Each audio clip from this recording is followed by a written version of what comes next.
All right, so what's going on, everybody? So they just dropped the first face-to-face between Jake Paul and Mike Tyson, and I gotta say, it was a fever dream. Even seeing these two like in front of each other is still wild to me. This fight shouldn't be happening, in my opinion, but I'm probably gonna say that a million times in the video. So let's just get to the face-to-face. Real quick before I get to the face-to-face, the first episode of the Day One's podcast is actually dropping today. I've been saying for the past couple days, it's dropping today. It is dropping today as of Monday. So make sure you guys check the link in the description and go subscribe to that channel if you like combat sports podcasts. Thank you. So the face-to-face starts with the guy asking, sorry, I don't know the guy's name. I feel like I do this a lot on the channel. I say the guy. But the interviewer was saying, what does this do for boxing, this fight? And Jake Paul says that this is huge for boxing, which I heavily disagree. I don't think Mike Tyson getting knocked out at old age does anything for boxing. Yeah, there's going to be a ton of eyes on it because it's free on Netflix, but it's free on Netflix, you know what I mean? This is like, yeah, it pushes things for like Netflix doing fights, sure. But fight-wise, this is a disaster still in my eyes, 1,000,000%. And he was saying how he saw this while doing ayahuasca. They needed to fight Mike Tyson. Like, yeah, bro, that's definitely a reason why you should do it. Like, what the fuck? Well, to add on top of what does it mean for boxing? Everything, man. You know, this all came from an ayahuasca ceremony. When I saw this happening, I saw the butterfly effect of every kid going into the gym the next day wanting to be like me or Mike. 700 million people watching on Netflix. Wow. And the impact this will have on the sport is unfathomable, and it's untangible, quite frankly. And I understand there's some benefits and people really do have breakthrough experiences on ayahuasca, but ayahuasca telling you to fight a 58-year-old man, you should probably not listen to those trips, to be honest with you. And by the way, MVP and DAZN, this is fair use because I'm commentating over it, so don't copyright me, please. Thank you. Then the interviewer asked Mike Tyson what it would mean for him to knock out Jake Paul.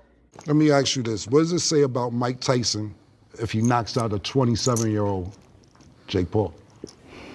Mike just knocked somebody else out again. You know, this is going to be big. It's just, it's not like it's just some 27-year-old. It's Jake Paul. Right. Which is honestly pretty good that Mike has that mindset. Like, he's not underestimating Jake, it sounds like. Yeah, he's saying, yeah, he's not going to win. He's not going to win because he's being confident. But it does seem like it's not like he's looking at Jake like an influencer boxer. He's looking at Jake like a 27-year-old, fairly new boxer, but still dangerous, of course. Then they give Jake the same question, saying what it would mean to knock out Mike Tyson. He said it would be bittersweet because he loves Mike and everybody loves Mike. But it's going to be a war, he says. Which I guess, but this fight still shouldn't be happening. I guess if Mike has some success, it could be a war, but I don't know if that's going to be the case. Yeah, when it happens, it's going to be a little bittersweet because I have love for him, but at the current moment, we're meant to go to war. He's trying to take the food off my plate. I'm trying to take the food off of his plate, and that's what warriors do. Right. Now Jake goes on one of these yap sessions where he goes on how everybody suppresses his wins and he's so hated and all of that, which I would agree with in some fights, but this motherfucker really agreed to fight 58-year-old Mike Tyson when people were roasting him about fighting older opponents already. It's like, oh yeah, I'm gonna... But he did fight some pro boxers, by the way, which I give him credit for. Oh yeah, people give me shit for fighting old fighters. So let me suppress that by fighting 58-year-old Mike Tyson. You don't think people are going to trash on you for beating Mike Tyson? You're crazy, dude. You're going to get so much hate for knocking out Mike Tyson if that happens. So much hate. You're going to get the most hate. It's going to be the most suppressed win, probably, besides Nate Robinson. Like, and Ben Askren, because he literally couldn't strike, even though I think he's funny, but it's not going to be a good look. So I don't know why he's thinking like, oh, this is going to be the fight that I get my respect. No, it's not, dude. It is not. Or who the fuck I am, because everyone's doubted me. Everyone's had something to say. Nothing was ever given to me. I've had to work for it all. Suppressed by everyone, kicked off of YouTube, kicked off of platforms, canceled 5 times, and here I am. Then, what kind of annoys me, even though I understand what he's doing, he goes on to hype up Mike Tyson, saying he's like trying to basically, he doesn't want his win to be suppressed, basically, is what he's doing.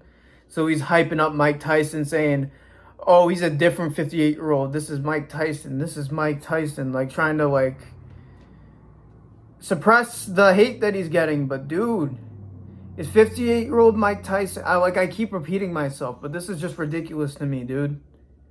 If Mike isn't just on a whole different level of skill than Jake at his age, and he's held up, like, amazing awareness, which I'm sure he has, Mike's gonna get hurt badly. And even Jake knows that. He said that earlier. We'll get to it when I put him away. He knows that this is a gimme for his resume. Mike Tyson on his resume is all he needs. And he just wants to make it seem like it's Mike Tyson of the present. It isn't, bro. Or the past, I should say. It is Mike Tyson of the present, bro. That's the problem. God, it's so annoying. Like, I was just getting respect for Jake back then. He accepts this fight. And he says, oh, if you give that much money to do it. I thought you were rich, bro. Just go for actual legacy. You're doing it for legacy, not money. Stop capping. So from your answer, what I got is, you said when it does happen. Yeah. So you're gonna knock Mike out. It's already written. Okay. You heard that shit? Clearly. Just making sure. I like that confidence right there. This is the baddest man on the planet. Heavyweight. Just look at the fucking guy sitting here right now. Right. He's an animal. He posts Instagram pictures and I get a little scared because of how good he looks. But I just find it funny whenever Jake, like, seems like his opponents are getting underestimated, like, in the build-up, he starts, like, glazing the fuck out of them. Which is his inner promoter. He needs to be a promoter when he's done. Like, 1,000,000%. Because he's good at glazing, bro, for his opponents. For sure. Then, Mike Tyson goes on to say that everybody should ignore his regression at the end of his career because he's a whole different animal now. Which I don't know if I agree with, but I'm sure hoping so. People gonna point to your fight with Kevin McBride and say that that's when your skills basically dissipated 20 years ago. My life has changed since then, and I decided to fight Roy Jones, and that was successful, and now we're fighting. So people shouldn't even bring that shit up no more? No, they should bring it up. Okay. They should see the difference from there to now. Got it. Then Jake Paul goes to go on and starts yapping about how people keep calling his fights rigged, which has always been stupid, by the way. If you are one of those people that think Jake Paul's fights are, like, staged, first of all, it's a federal crime. Like, you would be going to federal prison. Second of all, these fighters aren't going to give up their legacy to Jake Paul. I don't care how much money they're being offered. Like, no, dude. Jake Paul has knocked out his opponents. Whether it's a heavy matchup for him where he has a favorable, like, advantage on them or not, he won those fights. They're not staged. If he beats Mike Tyson, it's not staged. He knocked out an old man. He's fucked up for it, but it's real. Too real. and they chalk up what I've done to the fights being rigged. Still, when he posts on his Instagram looking like a killer, hitting the shit out of the mitts, the top 5 comments are, if Jake wins this fight, it's completely rigged.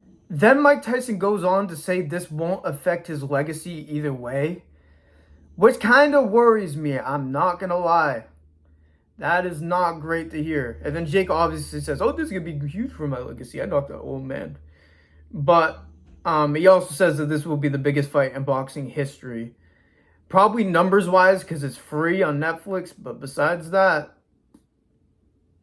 nobody wants to see Mike get beat. There's a lot of old heads that think he's going to win. But besides that, a lot of people are going to watch, but in fear. Because nobody wants to see old man Mike to get knocked out. Especially by Jakey. Hell no. I don't look at my life as a legacy. Legacy to me means ego. Who the fuck cares about my legacy? I'm going to be dead soon one day. But he's not going to win. Then the interviewer asks if he's going to be cautious with Mike's power, and Jake obviously said, hell yeah. Then the interviewer brought up Mike Tyson's quote where he said Jake Paul is a manufactured killer and he's a natural killer. And Jake actually had a pretty good comeback. Now, Mike called you a manufactured killer. How you respond to that? I would say the deadliest weapon in the world is manufactured. That's a nuke. I like that. I like that, man. And I think it's scarier to be a peaceful man, waving Disney Channel wands around, and then to choose to kill.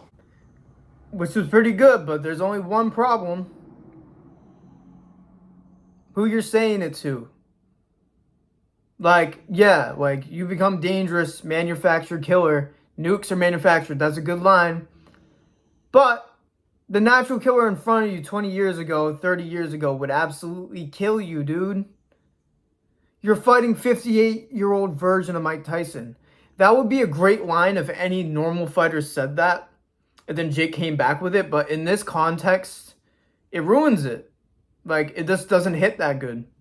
Then Mike, throughout this whole face-to-face, has been a bit deflective on the thought of him even having a chance of losing, which is fine, which you could be confident and think like that. I just hope he isn't underestimating Jake. It doesn't seem like it from earlier, calling him he's not just any 27-year-old. I hope he's taking him like he's fighting Ivan Drago. I hope he's training as hard as he possibly can so he can beat Jake. Mike is also saying that he's not a normal 58-year-old, which is true. But he's saying like no other 58-year-old like great boxer would be able to come back like he is right now, which I want to believe so bad, dude. I really do.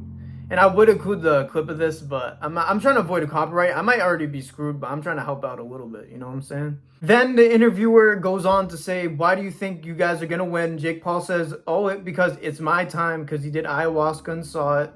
Definitely wasn't tripping. And Mike Tyson's reason, because he's Mike Tyson. That's why he's going to win. I love it. I love it, dude. I really hope so. Then Jake does this thing that he does every fight and gives his opponent a gift. And he gives Mike Tyson a pigeon because he loves birds and pigeons and all of that. And Mike Tyson says he's going to feed it to his falcon. He said he's joking, but he might have just said that because people were like, oh, that's kind of fucked up, Mike. Then he switched up. He might have meant that shit. That shit was crazy, dude. And I'm not going to include the clip because I already think I'm treading thin ice here and I'm not getting copyrighted over a pigeon. So you guys can look it up. The link of the actual face-to-face will be in the description. So if you want to see the whole thing without me yapping, it's right there.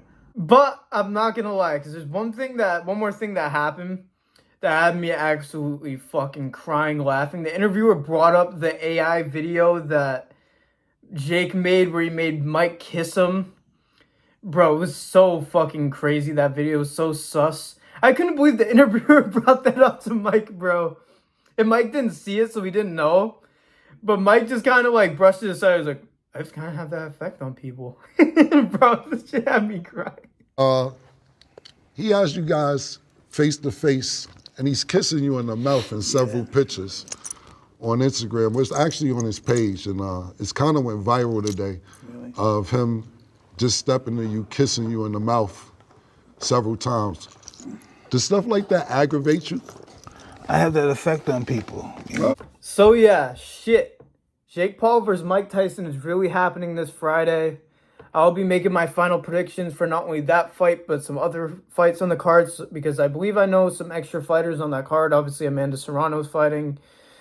Winterson Nunes versus that Indian boxer is happening. So all that I'll be giving a prediction for. I'll also be making a prediction video for UFC 309 and obviously an instant reaction to both events. And once again, the Day One's podcast first episode is dropping today. I pray to God that it is, because if it isn't, I'm going to be very mad. It's supposed to be dropping today. So if you enjoy Combat Sports Podcast, make sure you subscribe. You won't regret it. So yeah, let me know if Jake Paul is the biggest villain in boxing now in the comments. Let me know who you think's going to win in the comments. Let me know what you took away from this face-to-face in the comments, and let me know if it swayed your opinion in any way. Personally, not me yet. I'll make my official prediction later this week, probably Wednesday, Thursday. Thank you guys for listening to me yap like usual, and peace out.